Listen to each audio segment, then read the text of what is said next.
and I'm looking at this guy saying, I've got to feel more pain to make the change. Now, get this. He stops and he looks at me and he just pauses and he says, Ken, I can't do anything more for you. You've got to follow that voice.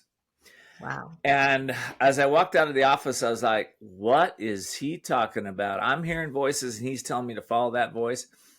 Nobody ever give me that advice. Now, he could have said anything to me. He could have had me in therapy for years, but he was so wise. So I went home and I thought, all right, what's this voice telling me? And this voice was telling me at the time, you've been playing too much, you've been partying too much, you need some help.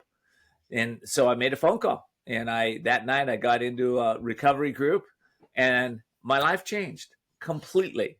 That was the day that I went from one person to another. And I stepped into this spiritual part of myself that I had no idea that was even there.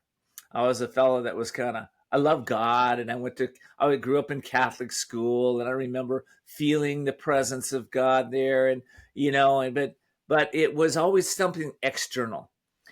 And then I heard this one fella at one of the meetings I was at, and he says, we pray from God to God. And I thought, what does that mean? And so that started me on this inner journey that has led me to today. I've celebrated like 30 years of sobriety. I've been a meditator for those 30 years.